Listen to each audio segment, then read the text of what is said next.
to my very special Purple Portal.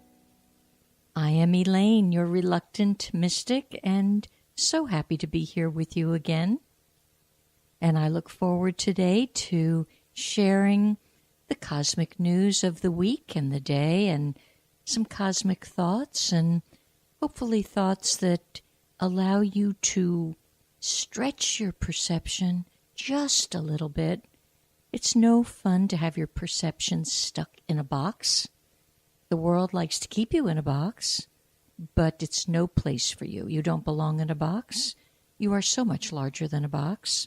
So hopefully some of the words and wisdoms that I share with you allow you to stretch and allow you to see yourself as you really are. The self that I see, that presence within, that super present awareness. So that's what we're going to strive for today and every week when we are together. And I certainly hope you are starting to share with your friends that there is a cosmic show on the air, and it's light and it's lively and it's just delicious. So be sharing. We need to share the good stuff these days. There certainly is enough bad stuff. And I don't know about you, but I'm kind of done with it. So hopefully you are too, and we can all kind of join forces and see the real stuff inside. So today I do invite you to call in, as I do any and every week. And the number here is 321-806-3159. You can call in with any thoughts and ideas and whatever's on your little heart and soul. We will be talking about some Feng Shui today, especially Feng Shui for your business or your partner's business, and what do you need to do to fluff that up a bit. So we're going to go there, but we got some agenda. And the other way you can reach me privately if you're not comfortable on air, although the meet and greet committee here is just so warm and welcoming. You'll hear the voice of Jeff, and he'll take good care of you and just kind of zone you right on into my space. So once again, that's 321-806-3159. Now to reach me off the air, go to Purple, that would be the color, Purple, Portal, Portal, 777 at gmail.com. And remember, a portal is an opening. It's kind of a secret gateway. And that purple is into very high and wonderful dimensions.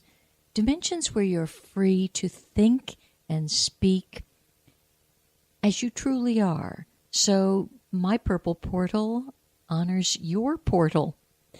So let's join portals today.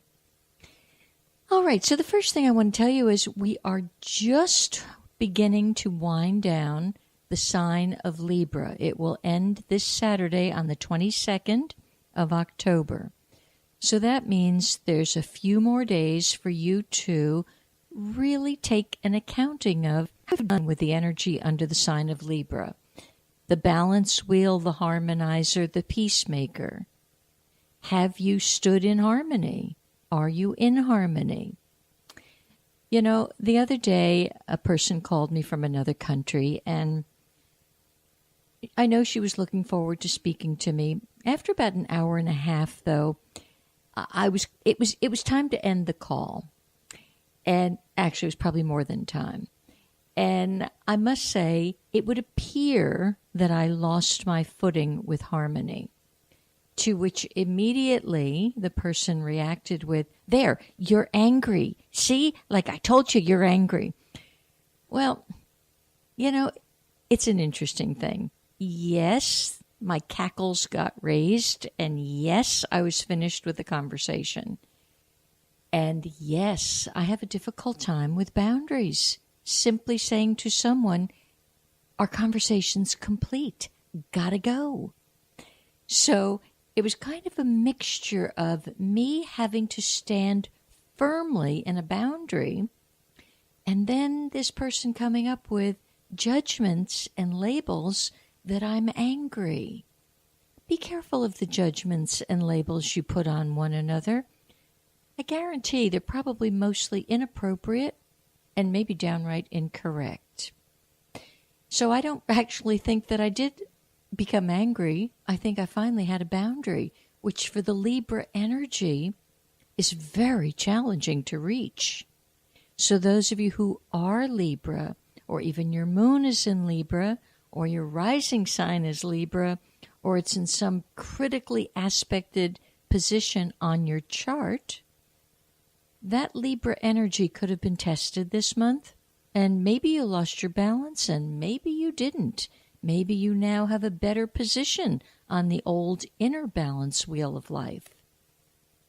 And if you really want to know where is your Libra, or where is anything in your astrological chart, well, that's when you need to contact me at purpleportal777@gmail.com.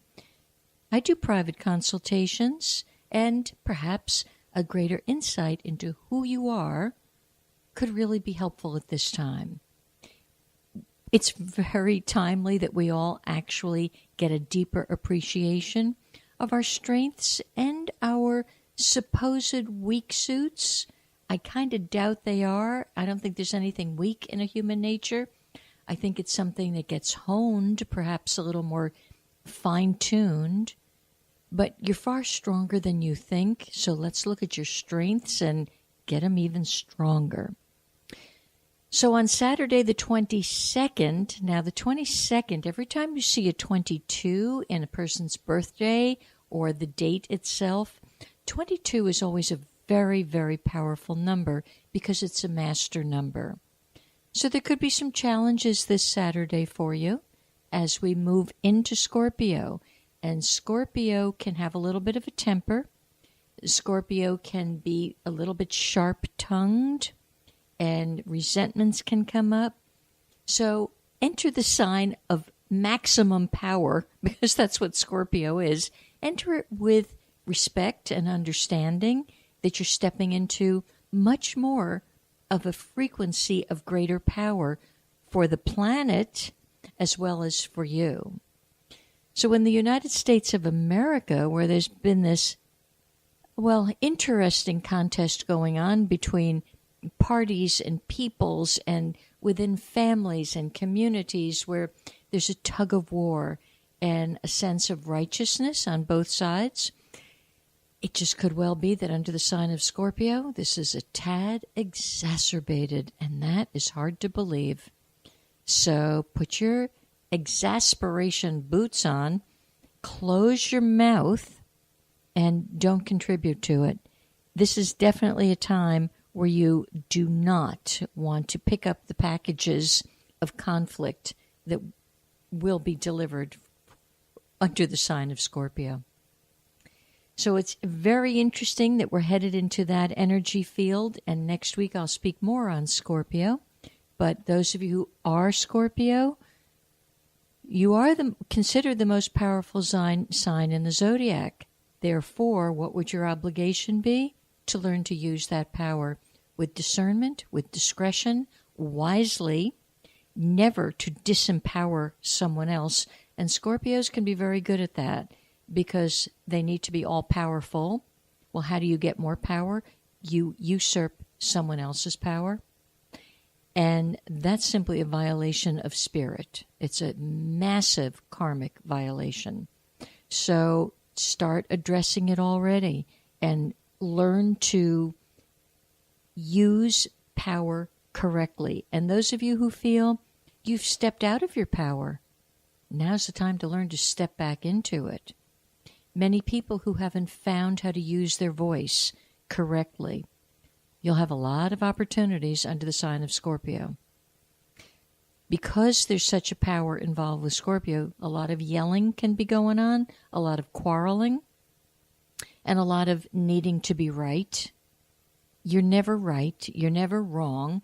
It'll be really a great day when you start celebrating just the fact that you are, and let all of your judgments and labels go about your need to be anything. And today we have stepped into, I thought this was so interesting because I kind of lost sight of this until I was just on my way up to the radio station today. We're stepping in the galactic frequency into the 4th month of the galactic calendar. And the 4th month is actually called self-existing. So it's called, the full title is the self-existing owl moon of form. So the object from a galactic point of view is actually to re-examine what form will your sense of service take for the next 4 weeks. And a lot of it is almost a self-fulfilling prophecy. You were well encoded when you came to this planet. You're encoded so magnificently with prophetic information, with profound information, with information that really is designed to help you be liberated and free. However, from the age of 2 years old, that is beaten out of you one way or another. Now, it could be beaten out of you under the guise of behave nicely. Oh, you need to behave. Oh, you need to sit still. The other day I went to a Little League baseball game for my 7-year-old grandson. This little guy is a free spirit, and I want to bottle him. I want to put him safely in a bottle. Now, at 7 years old, we're not talking the major leagues here. So he's somewhere out in the outfield. He's just kind of decided he was going to lay down, do a little spread eagle out there, took his baseball cap off, and he's just laying there, loving the grass, loving the sky. And I'm sitting across in the bleachers, loving him. To me, he was doing exactly what he should have been doing. As a 7-year-old, no game was in action. There was nothing to do. Well, the guy sitting next to me, called his daddy, was not pleased at all. No, you got to get up. You got to behave in a certain way. Come on. And I'm like, whoa. There's way too much of that, and that kills creativity. It kills your spirit. What's wrong with playing hard when you should play and rest delightfully when you want to rest? I think it's called the balance of yin and yang, and that's missing in our culture. Our culture in the West is what we call very yang, Y-A-N-G. That's the piston energy. That's the do, I gotta do. Kids in this country, for the most part, are so programmed that it's completely obnoxious.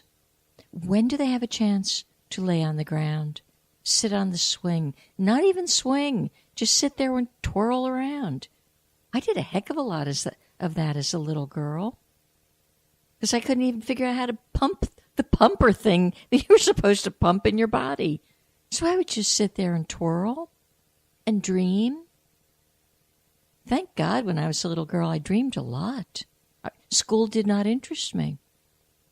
I some which way managed to please the nuns enough so that I passed, but I wasn't interested. I was interested in dreaming, and not much of what they had to say did I feel in my soul was actually correct. I learned a lot of English. That served me well. The rest, not so much. And interestingly enough, I learned a lot about what